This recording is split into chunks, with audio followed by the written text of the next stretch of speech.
Hello guys, here we have the Solus, the X65VN Solus. This is likely the pinnacle of all of the X65VN iteration. Has a ton of triples, XPL, HI 6500 Kelvin. Throws like a dream actually, throws 365 KCD, which is a lot for a 35,000 lumen light. Nowadays, when you say 35,000 lumen, that's hardly impressive. But at the time that it was released, 35,000 was pretty crazy. And this one finished off in Hypershift, Cerakote, Hypershift purple? Green? Purple probably? Cerakote. And yeah, a really nice light. There you go. So, lately, AceBeam released a 60,000 lumen light, the X70. Alright, and here I have it. Yes, it is very impressive, and it is far cheaper than my X65VN Solus. Third to a quarter of the price, about twice the output. That's impressive. So let's check it out.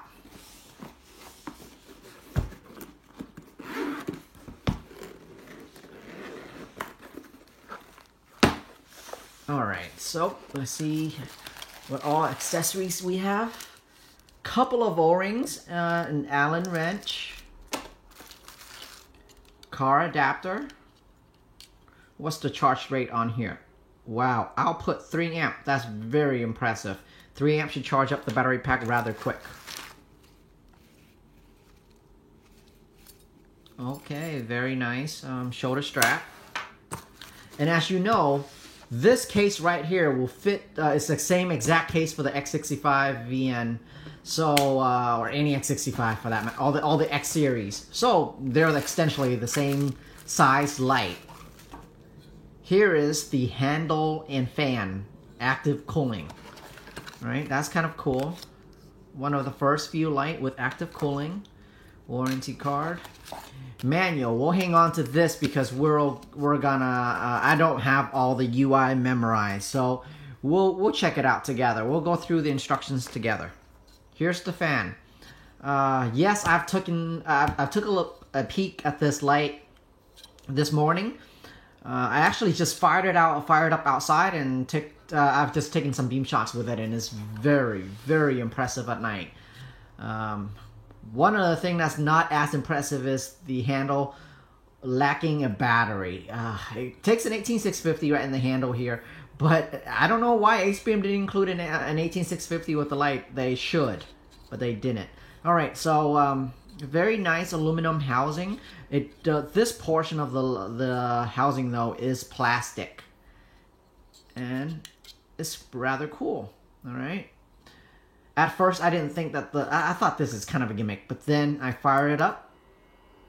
That's low. And that's high. You can probably hear the motor whisper. Low. High. And yeah, it blows a really nice breeze. There's even an LED to indicate the battery charge level. If it's red, actually, if the battery is really low, it won't run at all. So, red is recharge and green is, healthy. So just click low, click high, and press and hold to turn the light off. The only disappointment is it did not include an 18650. I have a VTC5 in here just for show. Alright, so that's the fan. We'll set it aside in a little bit. Let's see if we have anything else in here. Am I missing anything? Nope, silica gel pack. This is kind of hard to do via camera. The charging adapter with a US plug. Let's see what's the charge rate on this. Output 3.42 amp. Okay, so a little faster. Wall charging is a little faster than the car charging. That's expected. Very nice case. I'm so glad that AceBeam actually included a case, because with a light this hefty and of this caliber, at this price, yes, a case is extremely appreciated. So here's the light. Let me put it side by side with the Solus, so if we can see if there's any, there shouldn't be any size differences. And, the head is likely a little larger. Yep, the head is a little larger than an X65. Not much, but there's definitely a size difference in the head. Heft-wise, it's not comparable because the Solus has a solid chunk of heatsink in here. So that's not comparable. But, you know, for the most part, they are the same size. And, you know, rather same design. A little different in the heating, the fins here, the cooling fins. The handle design is a little different. Charging port is a little different, which I'll get into in a little bit. So yes, for the most part, this is an X65, but, you know, turned up a notch and built a lot different than the older X65 with the 5X HP35HI. All right, let's take this out so we can take a look at the light.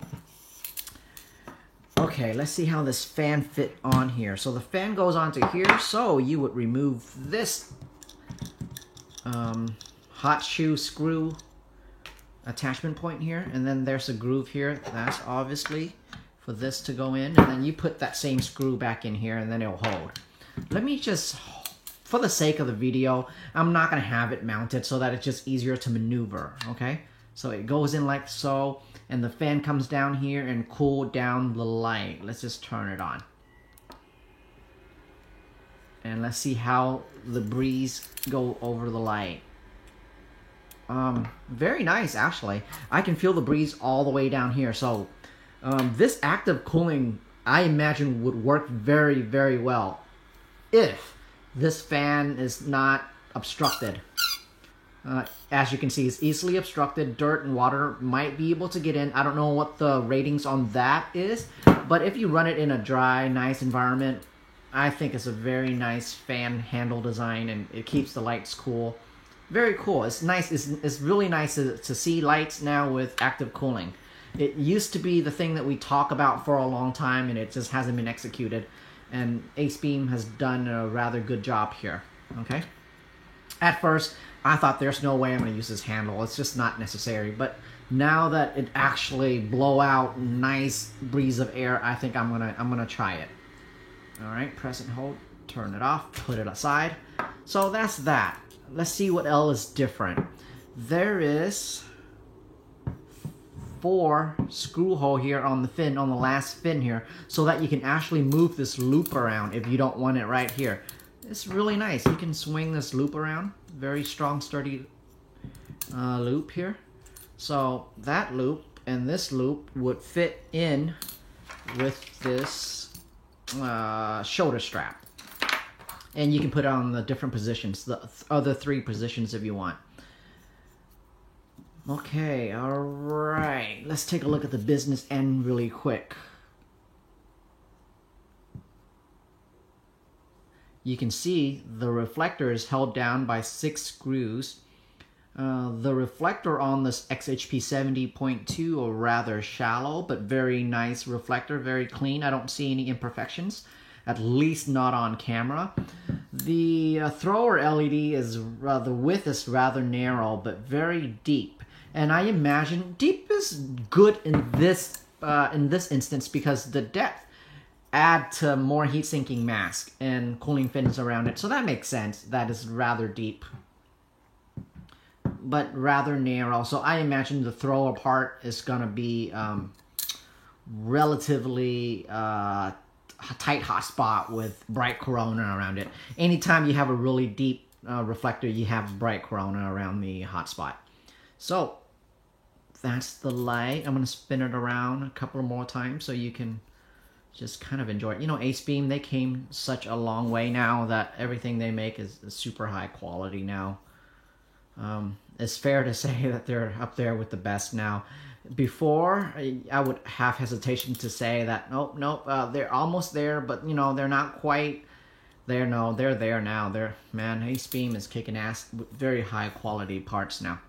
All right, so let's take a look at the back of the light here. It's different. These 3 little slot right here, that's the indicator LED. It's red when it's charging and green when it's fully charged. You can see here, I don't have it on the Solus here, but you can tell that the charging port ring, what do you call this? The charging port cap is different on the new light.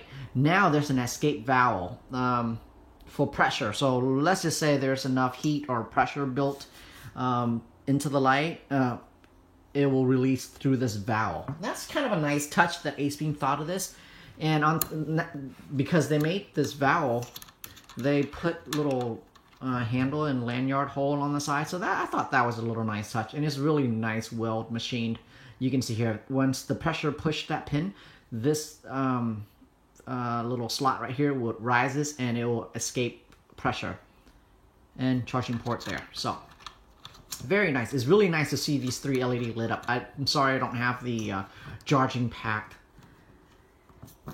available to show you guys the LED. Alright, so let's turn the light on. I know the UI a little bit because it's, you know, rather similar to VNX2 and most of the lights out nowadays. Alright, but I don't know everything, so we'll look at the manual together.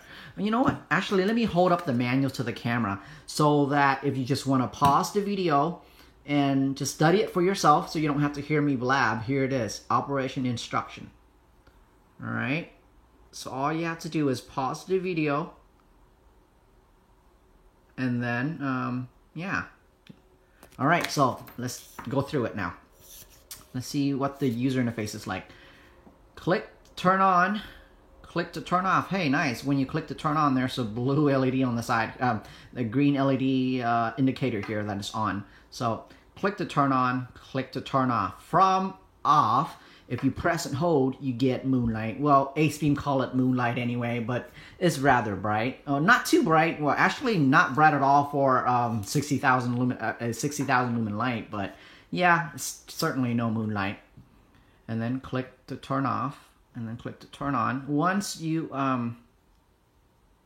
get out of that, like say if you're in moonlight, you turn it off and you click to turn it back on, it will turn on at the lowest level, but that's not moonlight. So once the light is turned on and press and hold, we'll ramp through all the different levels. Ramp up, and then it'll start over at the bottom. And then anytime you double click, you get turbo. Woo, that is crazy blinding bright, okay? And then from on or off, you can do it from off also. So turbo is accessed from on or off, okay? In this light, a triple click will not do anything from on or off. So on, 1, 2, 3, it doesn't do anything. However, so if you want to access strobe, you want to click and then hold. And that access strobe, and you can do that from on or off. So that I did that from off. Now let's do it from on. Click and hold, and you also have strobe. So it's click and hold instead of the triple click that we are somewhat accustomed to. All right. All right. So one other thing is this light has a power mode and an eco mode. A power mode is the one that you use, and the eco mode is the one that you lend out to your buddies. All right. So let's see how we set on off, change modes. We know all that. We went through that. Moonlight, strobe. Okay, let's look at the power mode. There are 2 power modes for the X70, eco and power. Every 10 times click is to cycle between eco and power. Eco will blink twice, power mode will blink 3 times. So let's try it real quick. Click it 10 times. 1, 2, 3, 4, 5, 6, 7, 8, 9, 10. It does the double blink. So right now we should have eco mode. So let's do turbo and eco. And just take my word for it. It's bright, but it's not too bright. Okay, let's do it again. 1, 2, 3, 4, 5, 6, 7, 8, 9, 10. Oh, there we go, 3 blinks. So now we're in the power mode. This is the mode for yourself. And yeah, it is bright. Okay, so there you go. The 3 blinks is the power mode. That's the mode that I imagine everyone's going to use it as. But if you're lending this light out, I would highly recommend handing it to the person borrowing, the lender or the borrower in eco mode. Let's see if we are missing out anything else. There is lockout by holding the button down for 5 seconds. Let's do that. 1, 2, 3, 4, 5. Now the lights lock out. and the button won't do anything really. So I would, honestly, for me, I would advise just physically loosening the handle to lock out. But there you have a electric lockout. So let's see if we're missing out anything here. When the light is locked out, quick click continuously to cycle from flood plus throw, or flood only or throw only. So here's the deal. Here's the light. You can run the flood LEDs independently from the or the throw independently, or both. But the only way to swap them, to switch between them, is to have the light in lockout and do. You have to press the switch rapidly, and then it'll indicate. So let me just demonstrate here. Now the light's in lockout, and you can only do this in lockout. All right. So the outer ring just blink. Okay, I'm gonna keep pressing. All of the LED blinks. Okay. Only the center LED blinks. So let's say that we want just the flood. Okay. For some reason we want. Actually, let's just do the center LED only. All of them blink. Okay, now we have the center LED throw only. Honestly, if this was my light, I would run it with all the LEDs on or just the throw on. There's really no point in running just the flood without the throw. It's, Anyhow, that's just me. All right, so now we have the light in just the throw only LED. We have to get out of lockout. Press and hold for 5 seconds. There you go. And now you can see the light is only in the throw mode. So that's my only gripe with the UI. It's a great UI. The only problem is the only way to swap between the LEDs is to lock out the light by what? Holding it down for how do you lock it out? You have to hold down the button for 5 seconds. So that's it. You have to lock out the light and do all your mode switching there with the rapid quick click and watching the LEDs blink. So there's really no quick way to, but I don't really imagine you need to change from throw to flood all that rapidly. But so that's that. That's pretty cool. Let me take a look at the thrower part on a white wall here. All right, so you just gonna have to take my word for this, all right? The hotspot is perfect. There's no artifacts or anything that I can see on the 20 feet away from me on a white wall. The spill width is rather narrow as expected from the very deep reflector. You can see here the beam angle here. The beam's perfect. The throw beam is perfect. My only gripe is it's not very bright. It's just not very impressive at all. I don't know what's the throw rating on this, but it looks to my eyes maybe 1300, 1400 lumen or something like that. Not very bright at all. So the flood is amazing. Flood is crazy bright, all right? But the throw part, that leaves something to be desired. Perfect hotspot, very bright corona around the hotspot, as expected really. The beam is as expected. It's just that it's not very bright and not very impressive at all. And actually you'll see it in my beam shots that you can barely see the hotspot. Like you take a picture and then you look at the beam shot and you're like, what? The hotspot is supposed to overexpose everything else. The point where the hotspot hits should overexpose, but it doesn't really. You can barely tell that there's a hotspot in the photo. That indicates that the thrower is not too impressive, but the flood is amazing. Everything in the photo is completely lit, and I have a picture of it versus Solus, and X45VN and X18VN just for kicks, so you can kind of just see all the varieties of beam. All right, excellent light. Crazy amount of output. So, my integrating sphere has no way of measuring this light accurately because, not accurately, but way of measuring this light at all, because it only measure up to say 27,000 lumen, I believe. So this thing puts out 60,000 lumen. It's just too much for the meter.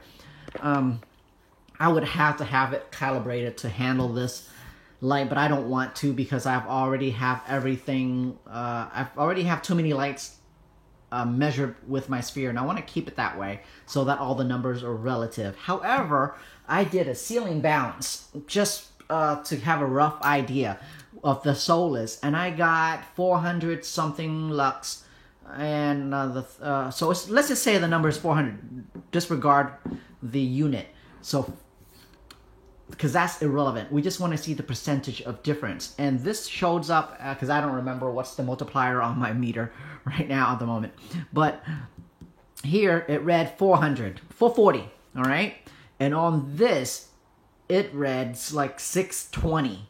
So that's 50% better.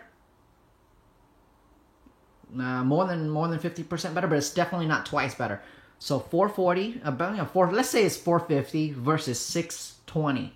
Okay, so yeah, that's definitely not twice. You would expect this to be like 700 instead of.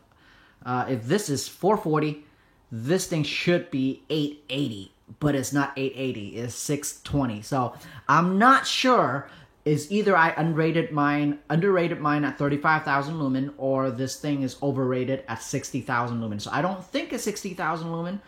Let's assume that this is a 35,000 lumen light. Then this thing is probably, I don't know, 40, 50,000 lumen. No, not 40, 50,000, 50, 55 tops. But I would guesstimate that this thing is around 50,000 lumen. Maybe not quite 60,000 lumen, according to a ceiling bounce and a wild guess here. You know what? For the last 10 seconds, I'm really just blabbering because I don't have any exacts. That's not very ceiling bounce is not really a scientific way to measure output. But just so that you have an idea that this thing is somewhat 50% better than this one over here, but not twice as better. So if this thing is, I don't know, if this was really actually 60,000 lumen, then this thing is underrated at 35,000. That's all I have to say. All right? And the beam shot will somewhat demonstrate that. But you know what? 50, 40, 50, whatever. This thing is just crazy bright. It's the brightest light for $550. So, what else can I say? It's just an amazing light from the factory, and it's really nice to have something from the factory, well designed, and that much output at a ridiculous $550. I know $550 sounds ridiculously expensive, but in my opinion, with all the crazy builds that I've been doing, I consider $550 crazy affordable for such performance. Really. And usually, if a light is expensive, I'll tell you it's expensive, but I do not think this is expensive at all. I think this is worth the money, the $550 that they're asking. I think that's what they're asking. Very nice light. One thing I just noticed, the X65 has a metal, stainless reflector, the bezel, okay? This light, I'm not sure. That doesn't look like stainless. That might, I don't know if that's stainless or not. But it sure doesn't look like stainless. It looks like aluminum. So I'm not sure why that thing is aluminum. They should have made that stainless to give that extra touch, extra pop. Other than that, it's a rather hefty light. It's almost as hefty as my X65 EN Solus. So, and look at the cooling fin here. Look at how deep it is. So this is very nice cooling fin. This should keep the light well. This would relieve heat very well. And with the handle here blowing through those fins, it's gonna do magic. This light is amazing already. Nothing bad I can say about it. Let me just shut up and so you guys can enjoy looking at the light for a little bit here. Very cool. Let me take a look at the user interface really quick and see if I forgot to demonstrate anything. You know, click to turn on, click to turn off, from off, press and hold for moonlight, double click for turbo, click and hold for strobe. Rather simple, really. Press the button down for 5 seconds for lockout, and then quickly press the button during lockout to change, to toggle between throw and flood, or just flood only. And yeah, that's that. yeah, I don't think I'm missing anything else. It's just a rather simple user interface integrated with just one switch. So, very, very nice. Wow, we've came so far. Honestly, we've came so far. It's just, who knew that we would have this much output? Okay, for the time being, let's just assume benefit of the doubt. Let's just call this a 60,000 lumen light. All right, it's brighter than everything that we have. So this is just crazy. Wow. Right. At this point in the video, I kind of want to ask you guys, what kind of questions do you have? But, you know, that's not going to work. All right, guys. I hope you guys enjoy. I hope you guys enjoy the light as much as I did. I'm going to take it to bed and just fondle with it a little bit more because it's just, you know, how it is every time you have a brand new light. This is so cool, and so far it's been everything that I hoped it would be. Actually, it's more than I hoped it would be. Shining it around on a white wall, you're like, yeah, wow, that's pretty impressive. But you take beam shots with it and you compare it to the lights that are, that are impressive, and you're like, damn, this is impressive. So, all right, watch out for those beam shots because I'm gonna upload it right after this video. Thank you, guys.